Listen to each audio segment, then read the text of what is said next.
It's a big club, and you ain't in it.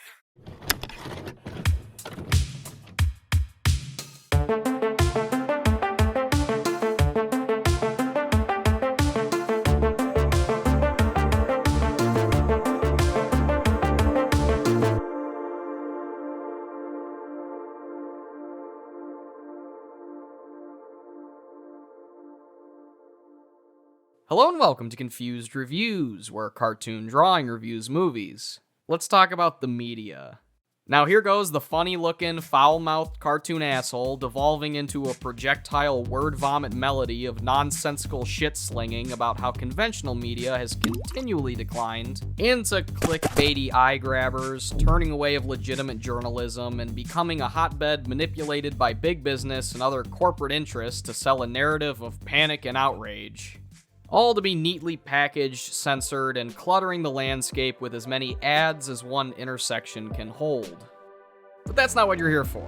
Any headcase who tunes into this series regularly knows that I'm not here to stand on some soapbox to preach the words of the good book.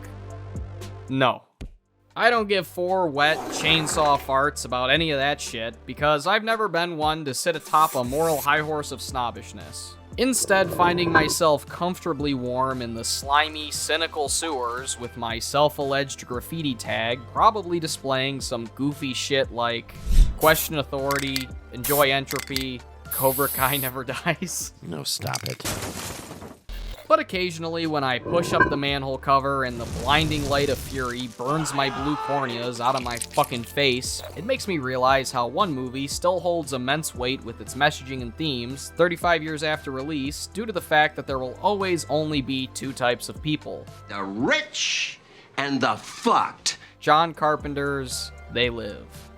Winding the clocks back to November 1963, a super short story by Ray Nelson, published in the Magazine of Fantasy and Science Fiction, entitled 8 O'Clock in the Morning, tells the tale of one George Nada, as he was broken out of a trance after a hypnotism show, realizing the entire planet has been overtaken by vile, yellow-eyed aliens who sport a reptilian appearance and Invasion of the Body Snatchers playbook. Justifiably disturbed and motivated, Nada only has until 8 a.m. to save humanity and expose the extraterrestrial escapades before his heart stops. Bouncing ahead, this was readapted in the spring of '86 into another super short comic as the titular character Nada in Alien Encounters Comics Anthology.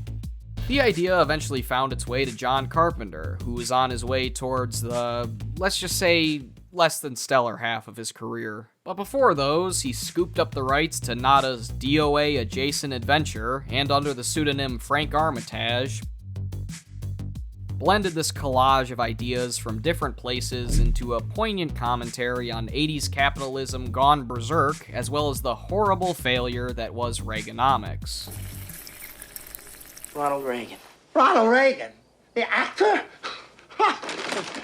Oh, and the totally outlandish idea that media conglomerates and the corporate elite control everything you hear and think, as well as all information shoveled into your mind meat.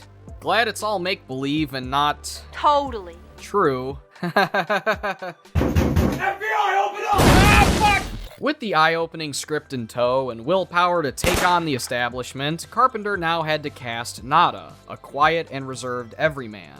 Unsurprisingly, longtime Carpenter companion Kurt Russell was first dibs for John Nada, but he wasn't gruff enough for what Carpenter was picturing. I call bullshit on that, by the way. Clearly, this was before Captain Ron. Then, from the sadistic and sarcastic three walls of Piper's Pit, the legendary Roddy Piper flipped from the greatest villain in WWF's history to the heroic lead of this 1988 action showdown. Scarier than everything in this movie was Piper's casting, and subsequent rise in popularity after the fact was attempted to be stifled at the casting phase by Vince McMahon. Mr. McMahon, we have a problem, Mouse. Have a problem. What do you, Mr. McMahon, we have a problem. They're here, they're in the parking lot. You stay here! You stay here with Stephanie! You take me to him! Take me to the son of a bitch! Take me to him! Come on! Go, go, go, go, go, go! He told Piper that he'd find an equally paying flick to star in instead, frantically trying to get Roddy not to do the film. Huh. Being the badass man of the people he was, he presumably told Vince to fuck off, then smashed a coconut over his thick-ass head and split from the WWF, allowing the success to double his stature in wrestling. Glad he stuck to his guns. This movie wouldn't have been the same without him. The Thing alumni Keith David was also cast and written specifically for Ernie Bass here. What's the story? Whiskey's running low. John states that he wanted someone who would transcend beyond the typical token sidekick, and there's no one better at stern charisma and capable badassness than David. Mac wants the flamethrower. Mac wants the what? That's what he said. Now move. Damn it. And before we get into the film and 7-hour Punch-Out you're all waiting to see, we must acknowledge the most recognizable and wretched aspect of the movie. The scarily sapient aliens with a US flag paint job and metallic eyes void of all humanity. These ghastly ghouls that have begun to invade the world by blending in and masking the real world's subliminal hoopla are such a departure from the norm of wildly outlandish concepts for the extraterrestrial tyrants that it serves as the essential way to show the takeover in action. It's also ironic on a fucking cosmic scale that Shepard Fairey took the strongest word backing the buy-sell mindset of They Live and turned it into a global clothing empire. We're in the money, oh, come on, honey. Let's let it, send it, rolling around. What's the threat? We all sell out every day. Might as well be on the winning team. So let's button up our plaid shirts and toss on the sunglasses to see through the veil of bullshit being peddled by the ones at the podiums to show how when they live, we sleep. This is John Carpenter's Invasion Los Angeles. Wait, what French Canadian put this in the script? The movie begins with the film's title expertly dissolving into a graffiti-ridden wall, zooming out to show a single homeless drifter, played by the pirate from the Goonies music video.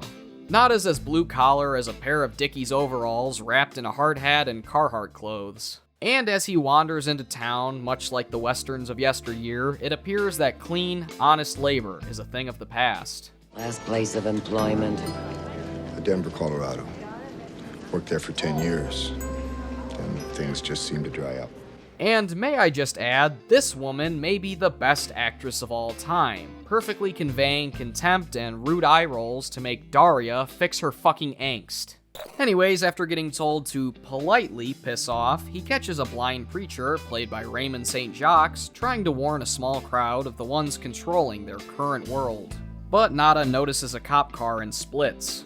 This opening is one of my favorites in all of film, from the background guitar almost hypnotizing on its own, Piper communicating almost entirely through his expressionless dread, as well as establishing that something is going on.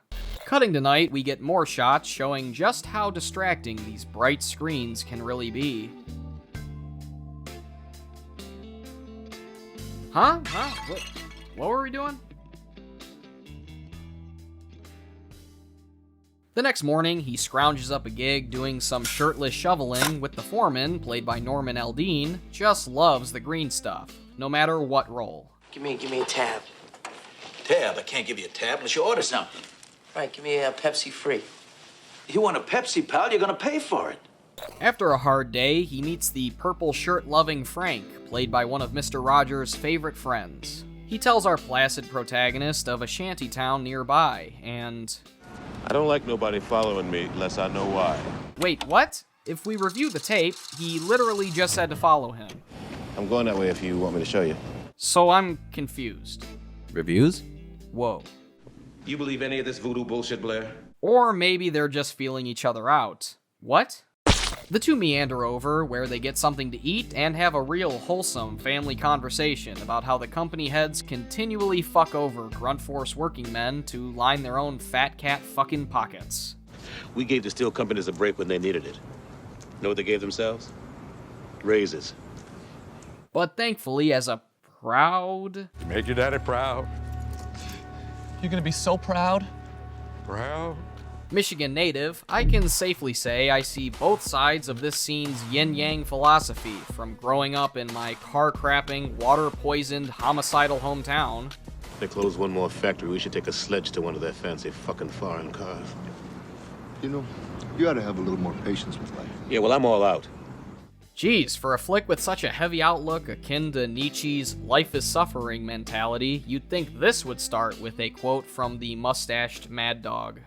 Remember, Freddy's Dead started like that? I mean, what was that about? There cannot be a God, because if there were, he wouldn't have allowed this to exist.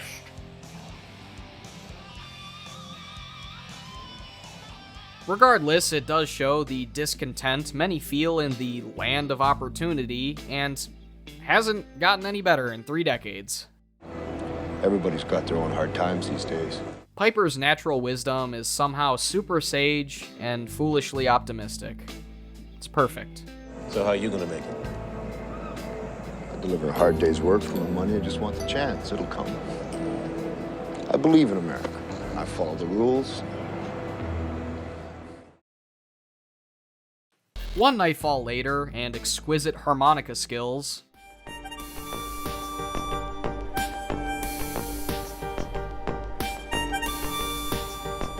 Nada pops in to see George Buck Flower, Hollywood's #1 typecasted homeless man, as he sees a broadcast interruption so frightening it gives the Max Headroom incident nightmares.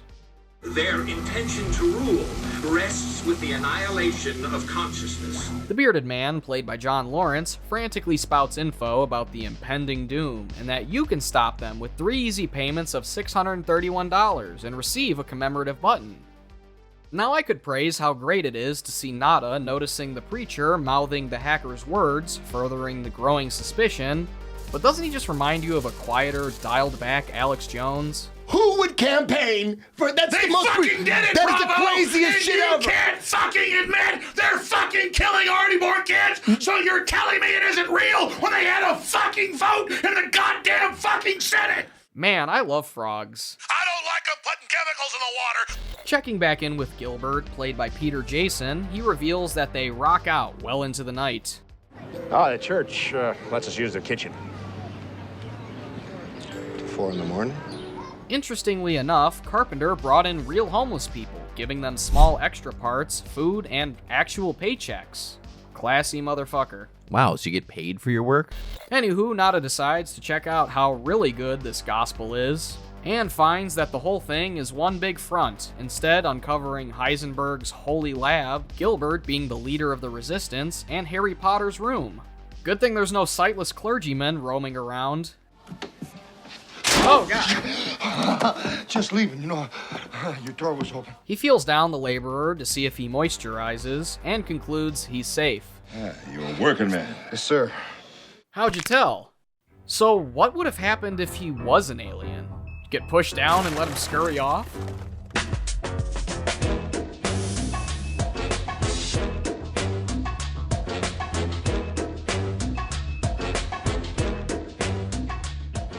Imagine the sight of that. Sorry. Nada immediately gets curious and peeps on the church like a grown-up DJ from Monster House. Then Frank oversees his spastic spying and tries telling him to mind his own business, but John's too slick to keep his head down, encouraging Frank to help him see. White lines in the middle of the road. It's the worst place to drive. Clearly you've never been driving. No time to dwell on that brain boggler, as that night the Fuzz shows up to take a killdozer to their homeless camp. This scene is brilliantly put together, from the soft pink-purple lighting, utter lack of empathy from the ones meant to protect and serve, and on top of the rest, seeing these citizens abandoned by the system lose what tiny piece of this world they had for themselves. It's heavy shit, and rarely discussed when talking about They Live. Now they're double homeless! After the smoke clears, Nada returns to the ransacked religious center to snag the hidden box of shades, leading flawlessly into what is most likely my favorite Carpenter compiled piece of film. Halloween may be my favorite horror movie, and The Thing may be a perfect movie, but this may just be his best piece of work. Watching him slowly come to grips with the sepia-toned situation lurking right underneath everyone's nose. The matte paintings look lifelike, all the props are expertly done, and it gives the discovery time to breathe. If they remade They Live, don't fucking do it! He'd throw them on once, look at the money, and move on. Instead, Carpenter used nothing but good old visual storytelling to paint the gruesome picture of the truth. Society And who could have predicted that money would be evil too? Money is a game. It's only real to the people who work for it. Shut up, Charles. And we can't skip over the first look at our extraterrestrial antagonists, sporting a slightly corpse-like versus the more commonly used robotic endoskeleton. It's a magnificent mix of styles. When worlds collide, buckle up for the sweetest ride and prepare to have your mind blown wide. When worlds collide, He continues pursuing around town, seeing how subliminal messages telling sheeple to sleep are peddled, and wanders into a grocery store to showcase the most impressive and expensive shot of the movie, with every can, box, and buyable bullshit painstakingly painted on and done in camera. Eat your heart out, CGI. One quick realization that even the politicians are corrupt. Truly science fiction, I know. The old cynicism is gone. Jeez. When did everyone get so cynical? Nada decides to blow his cover instantly and start shit-talking these cunty creatures. Excuse me. You know, you look like your head fell in the cheese dip back in 1957. I can't say I wouldn't do the same thing. Fuck you, you patriotic-looking pussy. Coming from the guy hiding his face.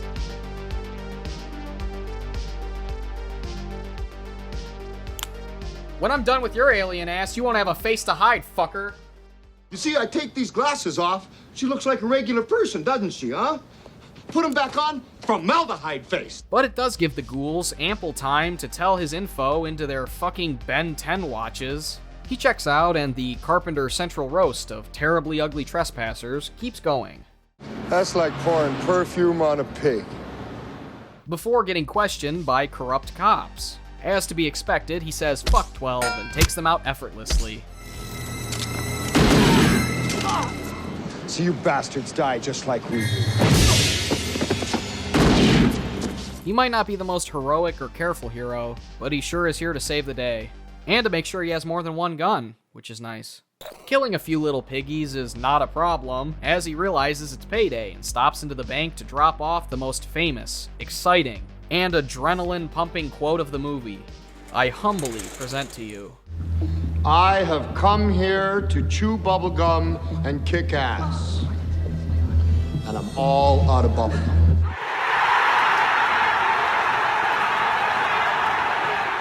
Yeah, you all know he plucked that line from his old book of wrestling one-liners, but I just like to imagine, above all else, some random human schmuck just trying to deposit a paycheck, not having a clue of any of this alien anarchy, meanwhile getting a front row seat to witness this homeless drifter just blowing people away in broad daylight.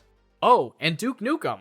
Review I'm confused about is how people can't realize Halloween 6 still sucks these Nukem nuts. Oh shit, wait, that's not the right thing. He's right though. Here it is. It's time to kick ass and chew bubble gum, and I'm all out of gum. He lays down a few more quips to make Sly and Arnold chuckle. White male, 30s. Mama don't like tattletales. The disease, and I'm the cure. Come to show him where I am. Not nice.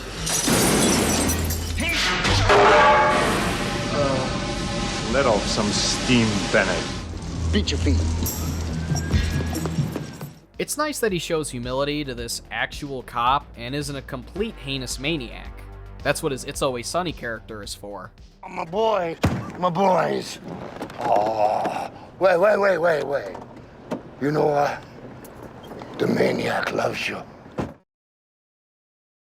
He soon realizes he can't keep roaming the streets, slaying creatures left and right, so he takes Holly hostage, played by Meg Foster, rocking the most enticing, soft blue eyes I've ever seen.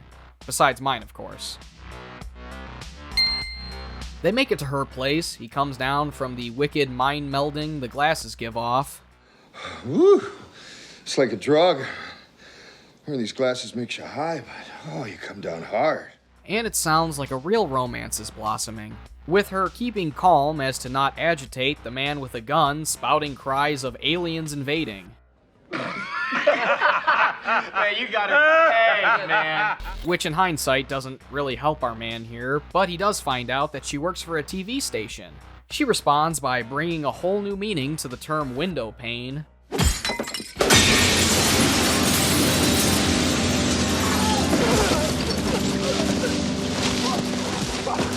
Use whatever wrestling joke you'd like. Pressed for options, he attempts to go back to his shift and reconnect with Frank. Unfortunately, he isn't nearly as willing to bash the fash. Ow! Fucking fascist! But he still is a man of honesty, so after Nada fucks around in the garbage truck Chucky once killed a guy, he tracks Nada down and tosses him his weekly salary. Good throw, Frank. Try these on. Look, you crazy mother. However, as he desperately tries getting Frank to try on the sunglasses, it devolves into a barbaric barrage of bashes that is so superb, South Park couldn't even help but homage it. This sequence was choreographed almost entirely by Piper, who was able to duke it out with Frank on rubber mats painted to look like concrete. One may look at this fight and how the punches just keep coming, and think it's just an excuse to pause the movie for one of the best bare-knuckle brawls in the medium's history, but I think there's a little more. What do I always say? The Nords are fair game. The Nords are fair game. Not everyone is accepting of new ideas. Hardly ever. Oh, so you don't succumb to the trends either, because it doesn't make a bit of sense. But that's what I'm saying. We gotta look at you. I'm trying to help you, man. Yeah. We're trying to look. I want to look at you not like this guy Gallagher. I want to look at you like no social commentary. I want Larry King show. And some just need a bit more convincing. The truth hurts. Major kudos to the both of them, who stack up to one another tit for bloody tat. Look at them. They're everywhere. Keith David's utter shock and panic in this moment as he's fully awoken is worthy of mention. Life's a bitch. She's back in heat. Anyway, they realize they need to go figure out who's making these unrestrictive Ray-Bans, so through the power of Deus Ex Machina, Gilbert happens to show back up to recruit them. Because they're in way over their heads, and this game is just starting to heat up, so they'll bring the flamethrowers. The world needs a wake-up call. We're gonna phone it in. You can decide which line is less appalling. The two suit up and ship out to the headquarters of the Freedom Fighters, who whipped up some special seeing contacts, completely removing the black and white disconnect for the rest of the movie. Well, aside for a few shots. They lost the glasses, but gained the pricey watches the ghouls used to communicate to one another. You mean like... No. Unless... Nah. Turns out Miss Thompson has also joined their team, and as they rekindle the flame... Did somebody say boom?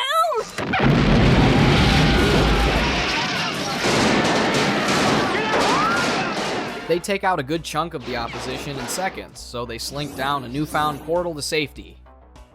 What? I don't know why it does that. Looks cool though. Once inside the bastard's base, we're shown the security is about as useful as a one-armed stormtrooper. No problem as they pop in to see a ballroom diner filled to the brim with more yuppies and elite shitheads than Little St. James.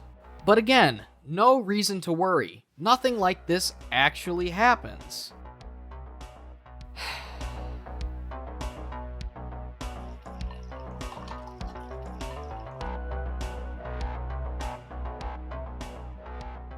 Most tragic of all is that they compromised Buck Flower. Fuck. Shit. Fuck! Shit! Now there's an effective twist. It is an opportunity to show how more often than not, the ones who rise to the top tend to pull the ladder up behind them once they get those golden handcuffs. Oh, and he serves to spill out exposition to partially explain this nonsense. I don't know how it works exactly, but it has to do with some sort of gravitational lens deal. Wonder if that's like jumping to light speed, or these travelers could accidentally hit something.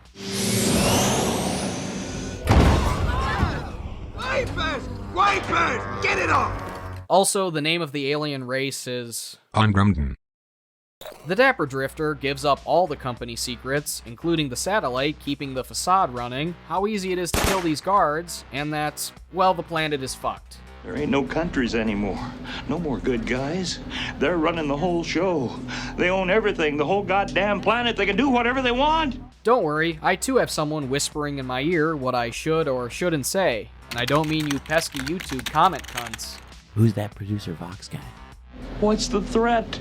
We all sell out every day. Might as well be on the winning team. Glad he's as easily swayed as Donnie Berger. That's great. Put on a tie. No. Put on a tie! I'll never sell out. I'll give you $100. Where's the tie? I can't believe I just made that reference. See ya, boys. They rummage through the station trying to find Holly, with the soldiers literally using Ghostbuster PKE meters. So is this movie canon? I'll allow it. Anywho, they execute their extremely well-oiled plan. Whack. Even though horror movie rules dictates that 3 people can't make it to the finale. What was that? Death. What kind? Instant. There was no sound. He just died. Yeah, terrifying. Oh my god, Holly was in cahoots with them? Holy shit! Oh no. Not a tease up on the roof with the single satellite holding the world by the balls, and rather than be swooned by Holly's monotone bargain, he uses the John McClane school of always have a spare. And goes out in a sparky blaze of glory.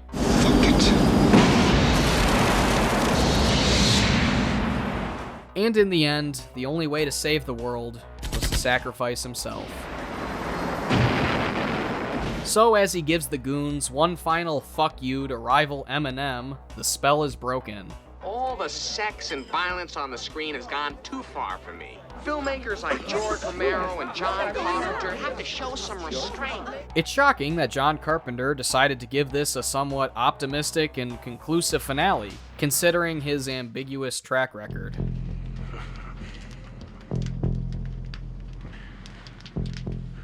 But I believe this was the best possible way to end it, showing that their fight was worth it. Now that I think of it, this movie didn't have one single instance of nudity.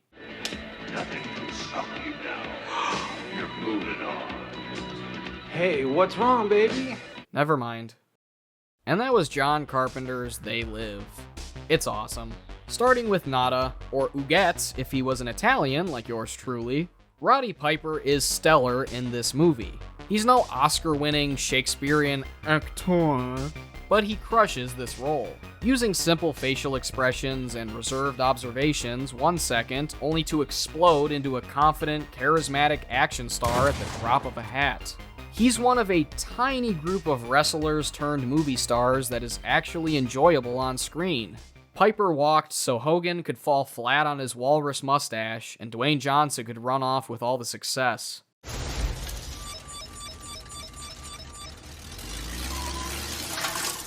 Hail to the king, and rest in peace, champ. Keith David is always fantastic, along with the rest of the supporting cast, all doing a great job showing the similarities and differences of the human condition. The cinematography is top-notch, with the raid, reveal, and fight scenes among my favorites. It also has a simplistic yet countlessly catchy soundtrack. John Carpenter's direction is also wonderful as well, weaving its themes to all come together to create Network meets Die Hard. We know things are bad, worse than bad. They're crazy. It's like everything everywhere is going crazy, so we don't go out anymore. I don't know what to do about the depression and the inflation and the Russians and the crime in the street. All I know is that first, you've got to get mad. You've got to say, I'm a human being. God damn it. My life has value. I'm as mad as hell, and I'm not gonna take this anymore! That movie came out in 1976, and we're still taking it. Fuck! This movie has impacted me more than hundreds and hundreds of others. On top of its cautionary tale of overconsumption masked with silly aliens and funny contraptions, it presents one of the most important fundamentals of becoming your own person. Swimming against the tide of vastness and meaninglessness of the world we're in. Question everything. You don't need me, a voice behind a drawing I whipped up 5 years ago on printer paper with Sharpie markers, to tell you that the real world, whatever the fuck that means, is a cold and unforgiving, chaos-filled nightmare that can swallow you up and launch you to your lowest point with complete indifference and zero empathy. Then, as you get older, you begin to develop your own vision of the world around you, ultimately, if you're lucky, finding what suits you. All that can be done is then to lace up the sneakers for the fight and stand up to everything that blocks your way. Power and money are extremely corruptible and can turn the nicest do-gooder into a savage animal that'll tear off your flesh for a few extra pennies. Here, you can have it. Everything I've got. Humans are flawed, barbaric animals, always one step away from society collapsing. It's only when someone snaps out of the hysteria and thinks unlike anyone else that real progress is made. So try to think for yourself, because you never know what devious characters are hiding in the shadows, waiting to get you for everything you've got. Just know, I'll be here when you need me, and if not, see you fuckers in your dreams.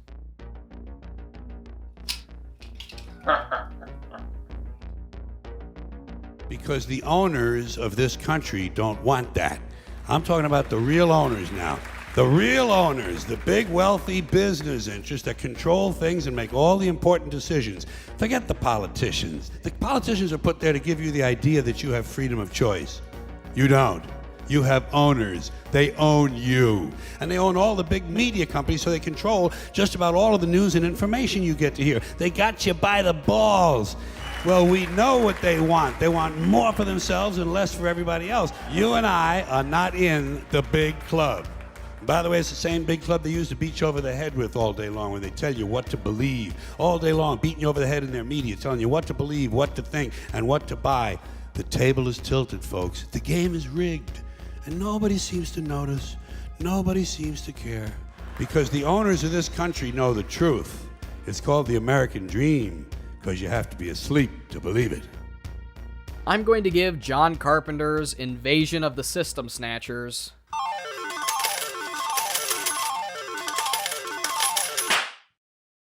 I'm Confused reviews. Remember, everything's bullshit. And I'm keeping this. The fuck you are? I never learned to love.